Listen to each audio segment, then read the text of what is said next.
Assalamualaikum Moms, tidak banyak yang tahu bahwa Indonesia memiliki seorang pakar bisa ular. Tidak hanya dedikasinya yang mengagumkan seputar penelitian dan pengobatan bisa ular, namun namanya baru-baru ini marak menghiasi media massa karena terpapar virus COVID-19 tanpa gejala.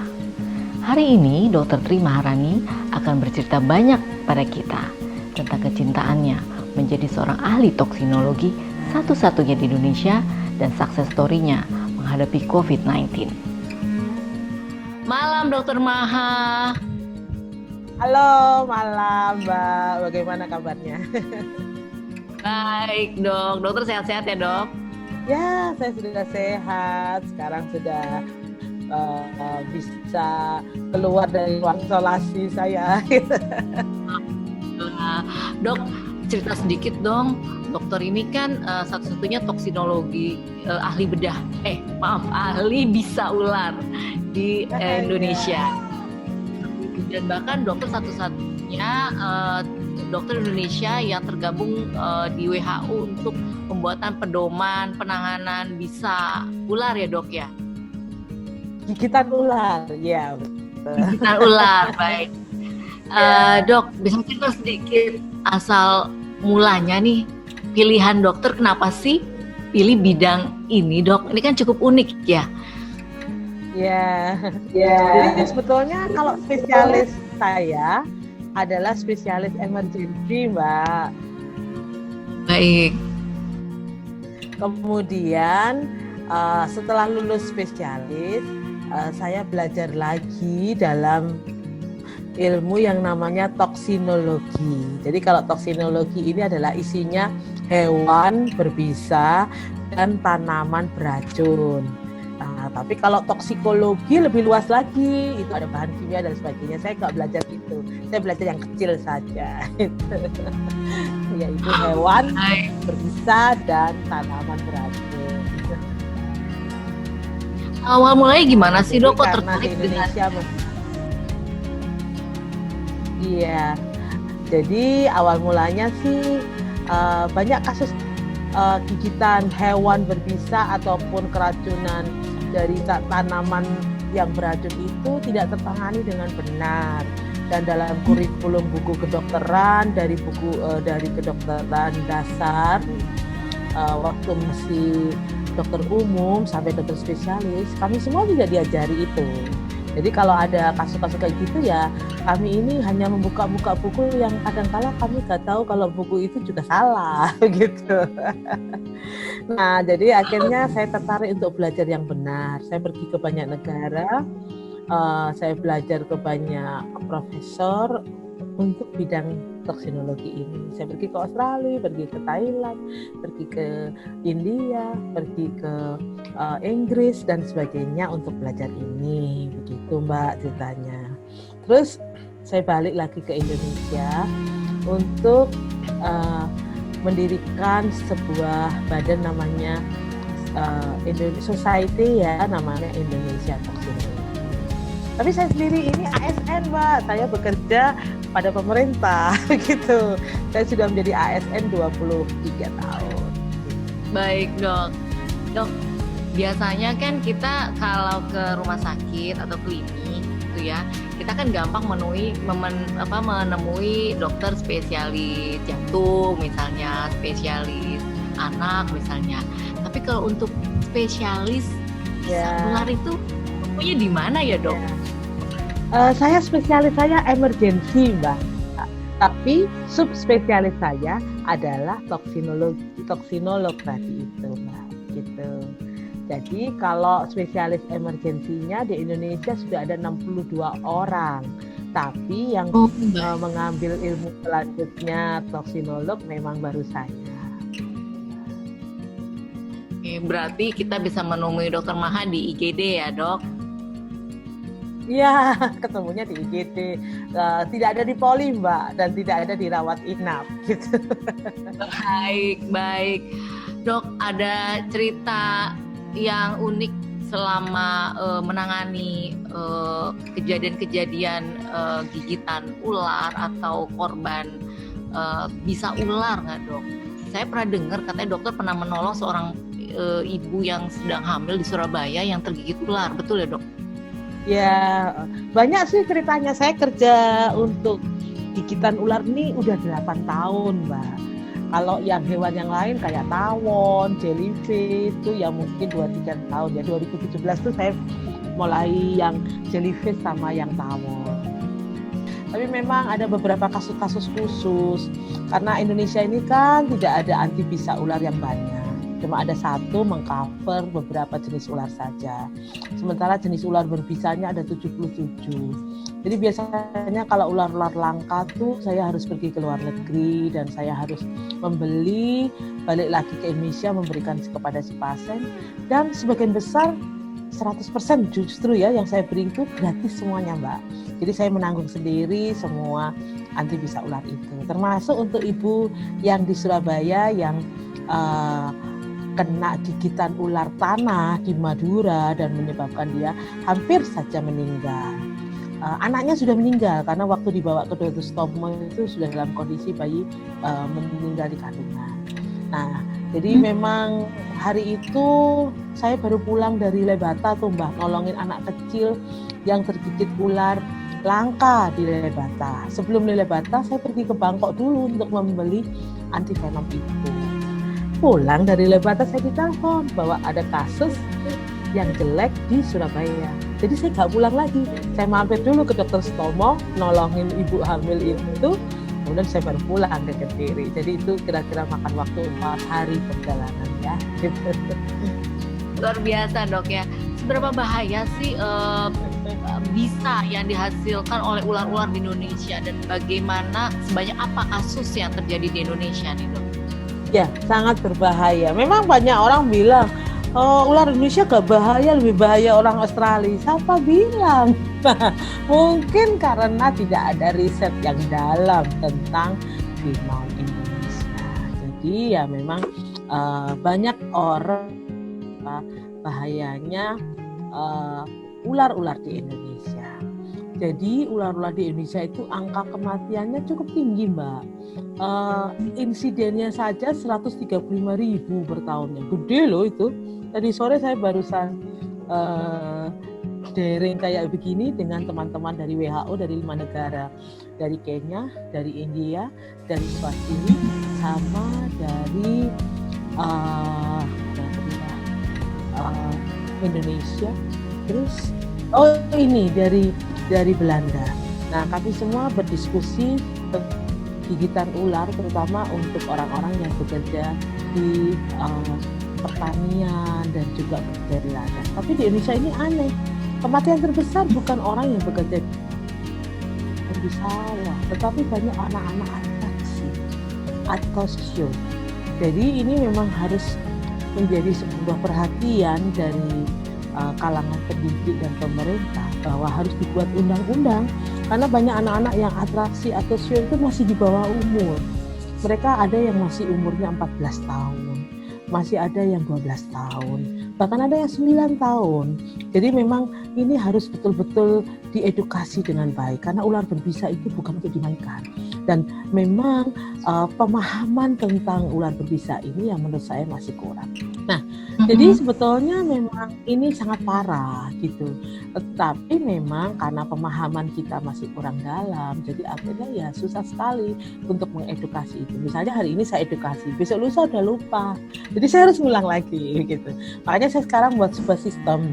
Orang-orang yang saya edukasi itu, saya minta melakukan edukasi juga. Hanya kadang-kadang kalau saya tidak betul-betul memantau mereka, kadang-kadang edukasi mereka juga salah. Jadi saya harus tidak boleh menyerah, mengulang gitu. Baik dok. Nah ini kan tampaknya satu kondisi yang harus diperhatikan ya dok. Tadi dokter bilang banyak korban yang ternyata bukan dari pekerja sawah, tapi dari anak-anak muda yang atraksi. Bahkan di perkotaan ini mulai tren nih dok, memelihara hewan-hewan seperti ular berbisa seperti itu dok. Kira-kira ada nggak sih saran dokter bagaimana cara mengelola hobi-hobi yang sedikit berbahaya seperti itu dok, terutama berhadapan dengan ular? Ya, oke. Jadi begini ya Mbak ya.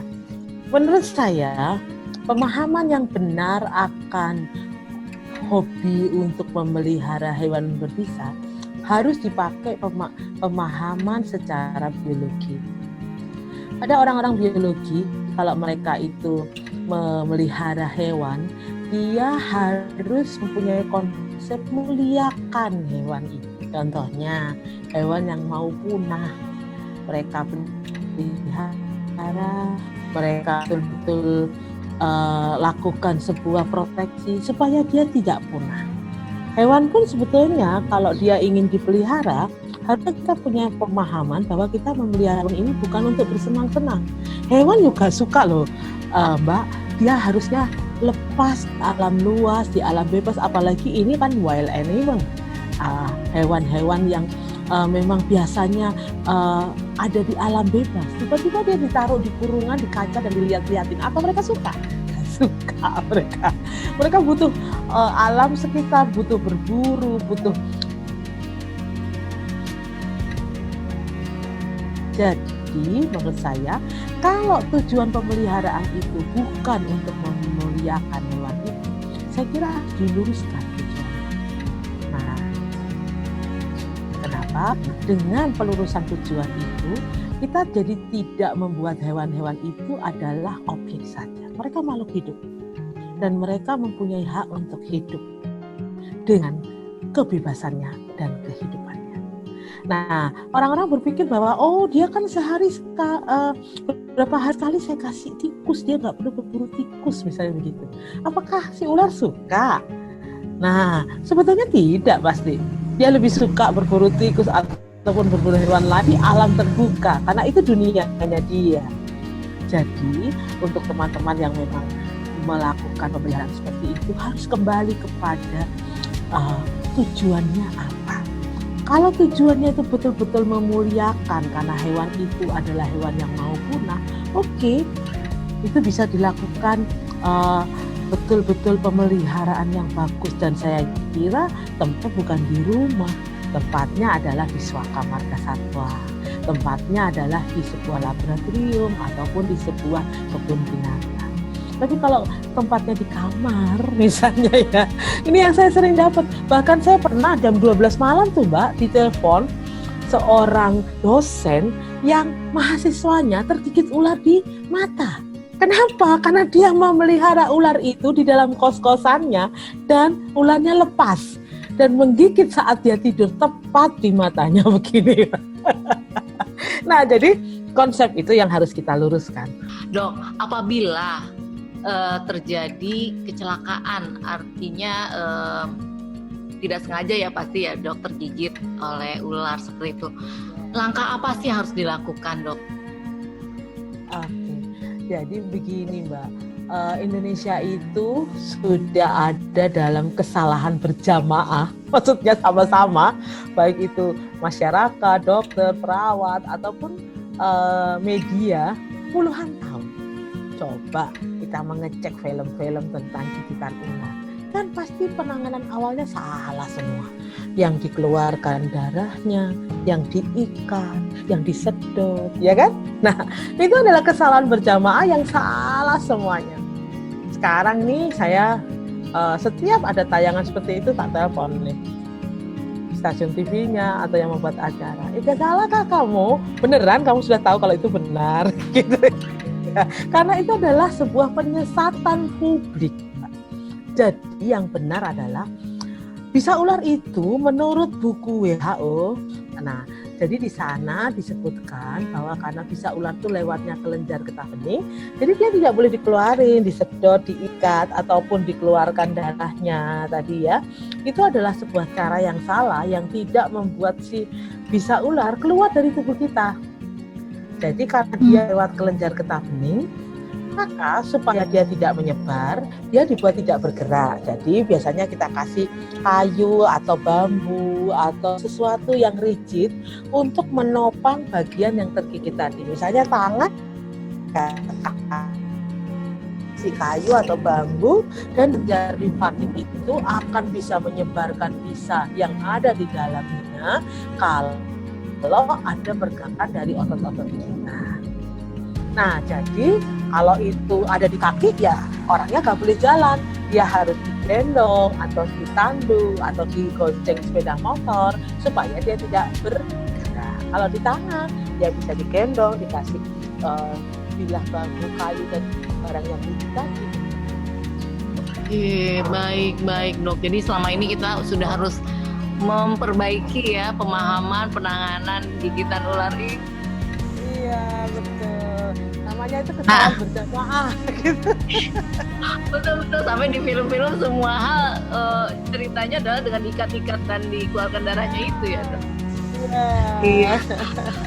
Dokter, baru-baru ini nama dokter nih banyak menghiasi media massa. Tapi bukan soal gigitan ular, tapi karena dokter terinfeksi COVID-19. Cerita dong dok, awal mula gimana sih kok bisa akhirnya dokter juga harus dirawat nih dok? Iya, jadi sebetulnya pada bulan Januari saya sudah giat tuh Mbak kampanye untuk penanganan COVID-19. Karena saya tahu ini adalah pandemi global ya, di mana saya harus menolong karena saya sebagai dokter spesialis emergency pasti akan terpapar lebih dulu pada kondisi-kondisi gawat darurat ya. Pada kenyataannya pasien-pasien COVID itu datang kapan saja dan si virus sendiri bisa lewat apa saja. Nah ini yang mau saya ingatkan. Jadi saya pulang tuh 30 April. Sudah selesai 2 minggu di Suryadi dan saya melihat sendiri orang-orang meninggal di sana, kemudian banyak orang yang tidak tertolong dan begitu cepatnya COVID-19 mematikan seseorang. Jadi waktu saya pulang lagi, saya masih sempat bekerja di rumah sakit saya sebagai kepala UGD 1,5 bulan. Nah hari itu tanggal 4 Juni, saya punya pasien, staf saya sendiri, bagian laundry, dengan keluhan betul-betul cocok dengan keluhan COVID-19. Mulai sesak, batuk, pilek, panas 39,4, mual, muntah, diare. Dan hasil dari laboratoriumnya, kan kalau di laboratorium darah lengkap itu kan ada sebuah prosentase ya Mbak ya, neutrofil ataupun limfosit ya, yang menunjukkan kecurigaan COVID. Dan itulah yang dilihat oleh spesialis patologi klinik saya. Hari itu saya tahu bacaannya adalah dicurigai COVID, gitu kan. Nah, terus karena sistem di tempat kami itu tidak bisa merawat inapkan, harus merujuk, tapi ada syaratnya, maka kami harus konsul kepada DPJP ruangan. Ternyata DPJP ruangannya itu memulangkan dan tidak melakukan tes kelanjutan, yaitu tes rapid test dan foto tora. Karena sistem rujukan di Indonesia ini kan kalau dia dari rumah sakit non rujukan ke rujukan, dia harus punya syarat. Syaratnya itu tadi salah satunya rapid dan foto tora. Karena itu tidak dilakukan, ya pasien ini dipulangkan dan disuruh kontrol ke puskesmas. Dan besok paginya tuh dia ketemu saya lagi, karena waktu hari pertama kan dia datang tuh di siang, tapi dia dipulangkan di malam harinya, dan besok paginya dia masih merasa sakit, sehingga dia datang lagi ketika dia tahu saya jaga di pagi hari. Saya biasa jaga di pagi hari soalnya. Dia datang lagi. Saya gak tega Mbak menyuruh dia pulang dan menyuruh dia tanpa pemeriksaan penegaan diagnosis. Jadi hari itu saya tanya dia, Pak, apakah Bapak mau tak bantu untuk kelanjutan ini ke rumah sakit yang bisa nolong Bapak? Nah, dia bilang oke. Akhirnya saya ajaklah dia ke salah satu rumah sakit di kota lain yang bisa menolong dia rapid dan swab gratis. Nah, karena kalau di kota saya itu kan harus ada syarat tadi itu, syarat rapid dan foto tora kalau mau rujuk. Jadi gak bisa saya datang ke UGD terus minta rapid dan swab, gak bisa. Nah, berhubung di kota lain itu sahabat saya, jadi saya tinggal telepon aja, Pak, bolehkah saya bawa ini staf saya gini-gini gitu, ini gratis kah? Oh ya gratis BPJS. Staf laundry ini bukan orang berada Mbak, gajinya kecil, dia cuma golongan 1. Untuk bayar swab yang harganya 2 juta ke atas ataupun rapid yang harganya ratusan ribu, pasti dia mikir 1000 kali kalau tak suruh ke swasta. Kan? Jadi saya pergi dengan mobil saya karena gak bisa rujuk tanpa bekas rujukan tadi, gak bisa bawa ambulan. Jadi pakai mobil saya pribadi itu, Pak. Pergi ke rumah sakit kota tetangga tadi, 1 jam perjalanan. Dan selama 1 jam itu sebetulnya saya pakai APD lengkap, pakai N95, pakai gown. Tapi ya namanya virus ya. Jadi akhirnya sampai di kota sebelah tadi, dokter teman saya di sana bilang, waduh, ini EWS-nya COVID, Mbak. Meskipun rapidnya non-reaktif, tapi dia pasti COVID. Foto toraknya udah pneumonia. Ngamar aja ya, gak usah pulang. Lah saya ini senang. Oke, ada yang mau ngamarin. Karena dari kemarin gak ada yang ngamarin. Terus saya bilang, oke Pak. Terus saya bilang ke Bapak ini, Pak, sudahlah Bapak, yang penting Bapak sembuh ya. Karena dia tahu niat baik saya, dia bilang, oke dokter, saya mau dirawat di sini. Sebelum pulang, karena saya tahu ini pasien pasti COVID, saya bilang ke teman saya, besok pagi saya kesini lagi ya, aku tak periksa juga. Oh ya boleh Mbak, gratis juga, teman saya gitu. Ini PCR saya baru dan rapidnya baru. Saya bilang saya akan bawa beberapa orang. Iya, tapi kalau PCR-nya terbatas cuma 2 orang. Tapi kalau rapid bisa berapapun gratis.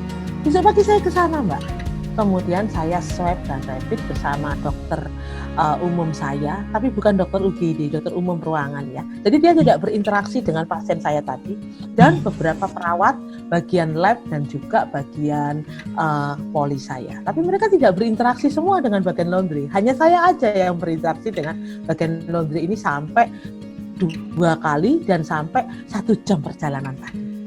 Jadi akhirnya beberapa hari kemudian bagian laundry positif, pasti ya positif nih, saya juga positif gitu. Nah jadi hari itu saya ditelepon sama teman saya di kota lain tadi, Mbak sampean positif. Nah jadi ketika saya seperti tersabar ketika dibilang positif tadi, saya bilang ke diri saya sendiri, saya seorang dokter, saya sudah berjanji kepada negara, bangsa, dan Tuhan bahwa saya akan menjalani hidup saya untuk melayani orang lain.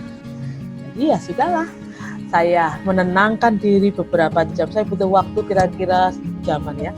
Terus saya telepon ke dinas kesehatan melaporkan diri kalau saya positif. Terus saya ditanya sama dokter di rumah sakit itu karena mereka tidak boleh merawat pasien simptomatis. Jadi mereka cuma yang asimptomatis saja. Saya ditanya, Dokter Maha harus dirujuk ke rumah sakit yang lebih besar. Karena kalau rumah sakit lebih besar kan ada CT torak, ada dokter spesialis dan sebagainya. Kalau rumah sakit yang COVID tadi hanya ada dokter umum dan hanya untuk mild dan moderate, kayak Wisma Atlet gitu loh. Nah, jadi saya dirujuk yang rumah sakit gede yang kayak Sulianti waktu saya jadi relawan. Mau tahu rasa hatinya? Hancur lebur. Karena sepanjang saya jadi dokter 23 tahun, saya jarang sekali sakit. Dan biasanya saya adalah jadi dokter menyembuhkan, bukan pasien yang sembuhkan. Nah saya kira ini nanti yang jadi poin pasien-pasien COVID dan teman-teman tenaga kesehatan yang jadi pasien COVID. Karena untuk beradaptasi dari penyembuh kepada disembuhkan itu membutuhkan waktu dan air mata. Jadi sepanjang ambulan tuh saya nangis loh. Wih, gini ya rasanya orang sakit tuh ya, apalagi sakit COVID tuh kan nggak ada obatnya tuh. Saya betul-betul merasa itu diambang nyawa saya. Saya hanya bisa berdoa dan berharap bahwa saya bisa melampauinya. Gak berharap sembuh loh, Mom. Saya hanya berharap bisa melampauinya. Nah, jadi akhirnya nyampe di rumah sakit itu. Nah, ini dia, Mom. Ini yang saya suka dari rumah sakit rujukan saya ini. Dan saya ucapkan terima kasih kepada teman-teman perawat isolasi. Ketika ambulan saya itu berhenti di sana, dan hati saya udah hancur lebur gak karuan tadi, perawat isolasi itu kan mereka satu kru gitu kan menyambut saya untuk membawa saya naik kursi roda. Saya nggak jalan kaki lagi, Mom, karena saya sudah sakit pneumonia kan, jadi naikkan kursi roda, kau boleh jalan lagi. Mereka itu langsung angkat tangan. Saya tahu itu sebuah ini aja sebetulnya refleks, karena saya dululah yang pernah melatih mereka ketika mereka ada di pelatihan gawat darurat. Jadi mereka langsung ini, Dokter Maha, gitu kan ya. Mau tahu apa yang saya rasakan? Saya merasa bahagia. Di tengah saya begitu sedih karena saya sakit, ternyata ada orang-orang yang gembira menyambut saya. Jadi waktu saya dirawat di situ itu saya bilang ada teman-teman perawat di situ, kamu jangan begitu hanya dengan saya ya. Nanti kalau setiap ada pasien COVID datang, sambutlah mereka. Karena mereka butuh sebuah penghiburan. Di saat hati mereka hancur lebur gak karuan. Orang COVID itu hatinya hancur lebur gak karuan. Nah, jadi saya masuk diantarkan dengan sebuah hati yang bahagia karena ternyata perawat-perawatnya itu gak serem. Kadang-kadang kalau mereka kurang ramah dan sebagainya kita serem dong, meskipun saya seorang dokter spesialis toh Mom ya. Nah, jadi akhirnya saya dibawa masuk ke ruang isolasi itu dan saya diberitahu, Dokter Maha, kau boleh kemana-mana, semua pintu dikunci. Jadi Dokter Maha di kamar ini saja ya. Dan kalau butuh sesuatu, Dokter Maha tinggal telepon. Karena mereka memberi saya nomor ruang perawat isolasi gitu. Jadi mereka tinggal telepon aja. Karena untuk bel dan sebagainya, karena kami ini pasien yang bisa menularkan, dilimitasi. Jadi gak ada, kalau mau pergi ke rumah sakit itu kan ada belnya toh kalau manggil perawat, ya kan? Yeah. Nah, tapi kalau di isolasi enggak. Jadi pakai telepon handphone saya. Ya, telepon. Supaya tidak menular kemana-mana. Soalnya kalau bel itu tidak dibersihkan, orang lain ngebel bisa ketularan dari tangan saya, ya kan? Nah jadi begitulah ceritanya. Hari-hari di isolasi itu memang hari-hari pertama itu berat, Mom. Karena manifestasi dari pneumonia itu jadi berat. Saya di hari pertama buah dan tuh linu semua. Padahal 2 hari sebelumnya ketika saya belum mengalami cek lab dan darah tadi itu, saya masih asimptomatis kan. Tapi setelah saya cek lab dan darah mulai keluar semua simptom-simptom tadi. Terus hari kedua saya batuk karena pneumonia kan saya kan, jadi saya batuk sampai berapa jam begitu, 3 jaman lah, dari jam 12 malam sampai jam 3. Nah saya harus pakai infus, kasih obat-obatan baik itu antiviral maupun untuk pneumonia saya. Kemudian saya harus berjemur setiap hari, ada berjemur bersama teman-teman yang lain. Nah jadi itu rutinitas saya, dan memang di hari-hari itu waktu itu terasa panjang, gak boleh ada yang nengok loh Mom. Jadi perawat bidan saya itu kalau nengok video call dari luar, gak boleh masuk. Perawat pun ketika masuk ke tempat kami setiap shift hanya 1 kali karena mereka harus pakai APD lengkap. Jadi kami betul-betul berperang melawan penyakit, melawan rasa sedih, rasa takut, dan bersedih. Saya kira memang COVID ini adalah penyakit yang serius karena mereka berjuang melawan 4 hal itu yang saya kira tidak mudah. Makanya nih Mom, ketika saya sudah dinyatakan sembuh, 4 kali rapid saya negatif, CT thorax saya ternyata pneumonia sudah tidak ditemukan lagi, saya sekarang menjadi survivor COVID-19. Nah, pasti Mom ingin tahu apa yang saya lakukan, ya. Nah, jadi karena saya tahu di hari-hari pertama itu mereka kesepian dan mereka ini ketakutan, takut mati, terus ya namanya orang sakit pasti takut semuanya itu ya. Maka kami WA orang-orang yang kami tahu positif COVID. Jadi waktu itu saya sudah dinyatakan negatif tapi masih nunggu swab yang ketiga dan keempat. Saya minta tolong psikolog di rumah sakit itu untuk mengirimkan makanan, mengirimkan obat, vitamin, dan sesuatu untuk teman-teman saya yang COVID. Karena nakes yang COVID banyak, teman-teman masyarakat yang COVID kan juga banyak. Jadi saya melakukan itu karena ketika saya sakit, saya mendapatkan semua itu, saya jadi bahagia. Jadi sekarang saya ganti menyalurkan semua itu supaya mereka bahagia dan tidak mati karena tahu bahwa ada banyak ribuan bahkan jutaan orang mencintai. Jadi menurut saya obat penting, obat medis itu penting sekali. Ya harus ditambah dengan namanya perhatian, kasih sayang, caring, dan kepedulian. Luar biasa ya Dok pengalamannya. Nah dengan demikian Dok, apakah nih harapan dokter terhadap dunia kesehatan dalam penanganan COVID-19 ke depannya? Ya, Jadi begini, pengalaman saya kan karena sebuah sistem yang kurang pas. Jadi perbaikan sistem rujukan, perbaikan sistem screening yang tadi itu yang bulat, rapid, swab, yang gini nggak boleh gitu, nggak boleh penuh kriteria dan sebagainya. Ya itu tolong disederhanakan karena ini nyawa itu harganya mahal. Kemudian perlindungan terhadap nakes. Ketika saya dalam kondisi positif itu, banyak orang mencoba menekan saya untuk saya tidak mengatakan yang sebenarnya. Di hari itu ada yang bilang, kalau diwawancari wartawan ngomong yang ini dok, pokoknya jangan menjatuhkan reputasi A, reputasi B dan sebagainya. Saya bilang, kalau saya tidak menjatuhkan reputasi A, B, C dan sebagainya, saya tidak punya niat itu. Saya hanya ngomong apa yang saya alami dan mengapa saya melakukan itu. Kayak misalnya mau Evin tanya, loh kenapa Dr. Maha kok bawa orang laundry ini ke kota lain? Pasti mau tanyain kan kepada saya. Nah, saya harus menceritakan bahwa di tempat saya tidak bisa dilakukan check-in. Nah, jadi saya berharap ada perlindungan kepada nakes, terutama yang mereka positif tuh. Mereka harus disayang tuh, karena mereka ini adalah orang-orang yang mengorbankan dirinya untuk sebuah penyakit. Gak ada orang yang mau sakit.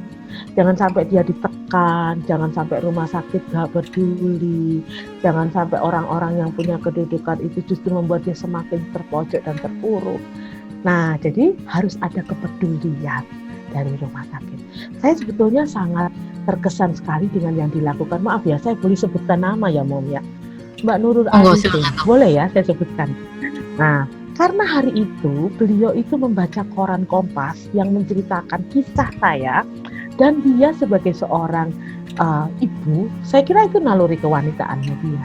Dia telepon tuh ke bosnya dia, Komisi 9 Pak Melki untuk menolong saya.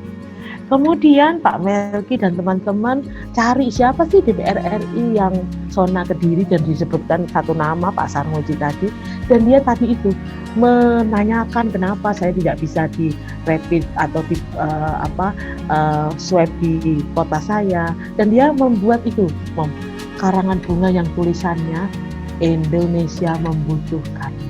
Katanya sederhana banget loh, Indonesia membutuhkanmu, begitu saja.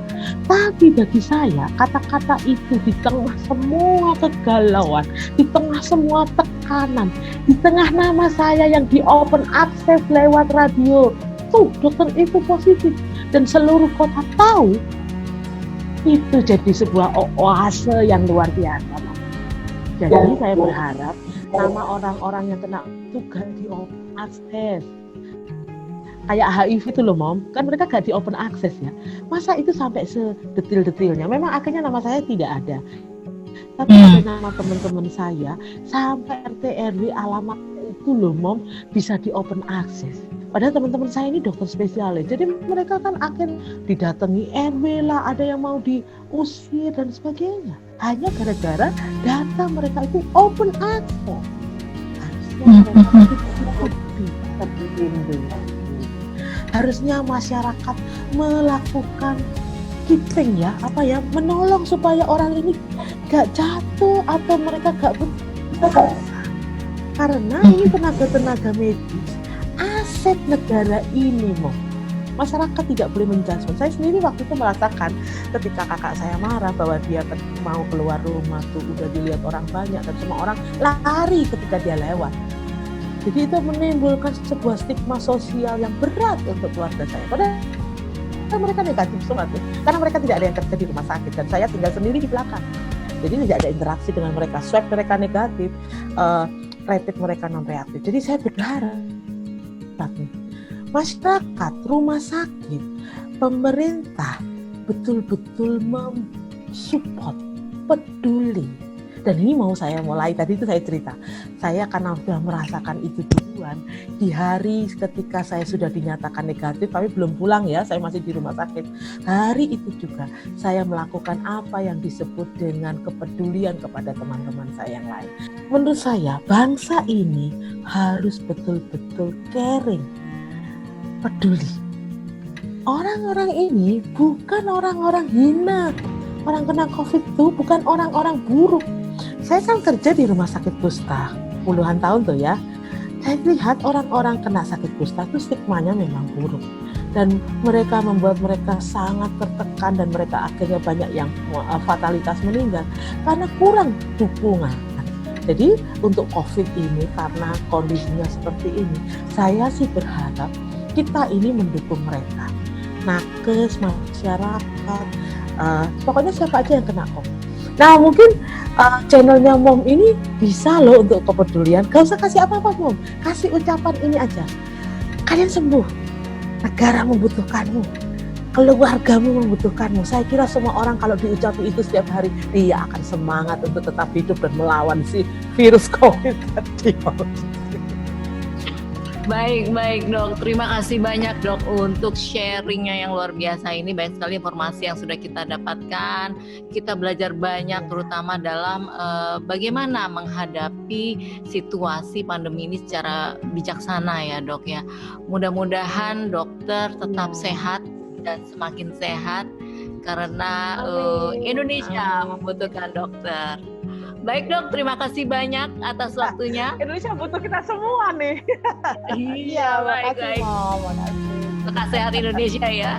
Baik dok, terima kasih banyak. Sampai jumpa lagi dok. Selamat malam. Selamat istirahat dok. Oke, malam. Ya, makasih. Pandemi COVID-19 mengajarkan pada kita banyak hal. Kesabaran, ketegaran, dan kepedulian.